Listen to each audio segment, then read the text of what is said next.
Hey guys, it's Jack Revell here. So I've teamed up with Signature CBD to bring you a new content series that's called Life Hacks with Jack.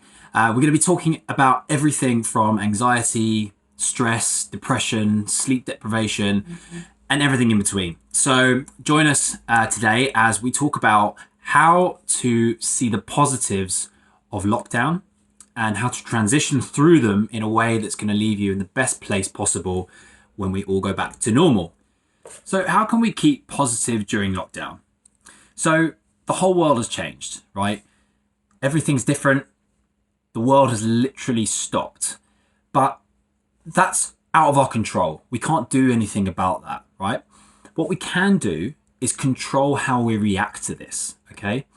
When it comes to things like global pandemics and things that are out of our control, we have to look at what we do and how we feel and how we act towards those to leave us in the best possible position. It's no use being upset and getting anxious and worried and stressed about these things because it's happening all around us. And the lovely thing is that we are all experiencing this together. So you can, sit there and think, oh, I'm in a bad place. It's not good. This is all going wrong. Everyone else is having the same problems and the same feelings. So if anything, you just have to do a few things to help you just come to terms with the fact what's going on, and hopefully it will help you transition through to being in a position where when things do go back to normal, because they will, you'll be in a good position to move on with life and crack on and not have to be trying to build yourself back up again. So first thing I want to talk about is accepting. Accept what's happened.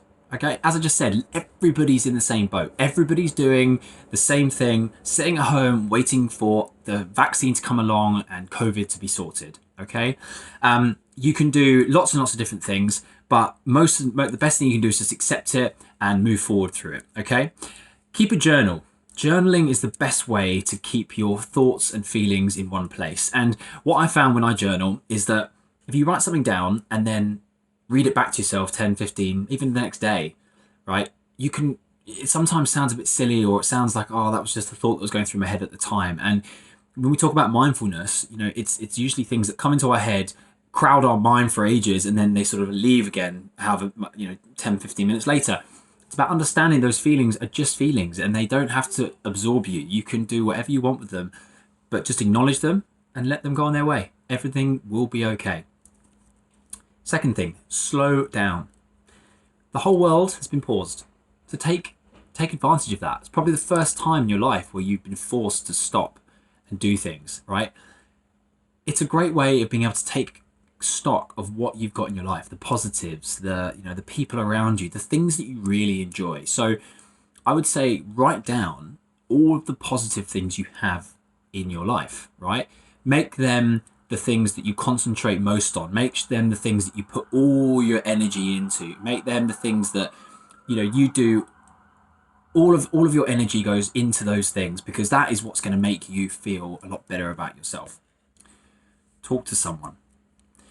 A problem shared is a problem halved. So if you're able to share your experiences with someone, then it's going to give you so much more clarity on what's going on. They're going to have another opinion to take into account. It's going to give you something to work on. It's going to give you something to think about, and try and talk to somebody that you trust, right? The people that you trust are the ones that you can get a real answer out of, and they might not tell you that it's all going to be fine and dandy, but they will give you the real answer and make you realize that everything is going to be okay and you have got support if you need it. Okay, and my last tip I'm going to give you is routine. Routine is so important. We have it on a day-to-day basis. And think back to this time last year. You probably had a routine of getting up, go to work, do this, do that, go to whatever after work, pick up your kids. Do whatever works for you. Right, during lockdown, keep the routine. So keep yourself getting up at the same sort of time. Right, have regular meals. Regular exercise really, really helps. It not only helps you look great and feel great and healthy, but it also is good for the mind. It gives you something to exercise, or gives your mind something to exercise as well. Think about something different. Takes you away from just being inside. You can go and do a workout in the park, or just gives it a bit of a mix to the day. And also with routine, find stuff to look forward to. I try and plan my week so that I've got things like on a Wednesday I'm zooming my friends and family, or on Friday I'm doing cooking this, or Saturday I've got this with my friends. try and plan things in advance so that you get the best possible results for the week and allows yourself to keep moving through and ultimately keeping yourself in a good headspace going forward. So this is Life Hacks with Jack. Hope you enjoyed it. See you again next time.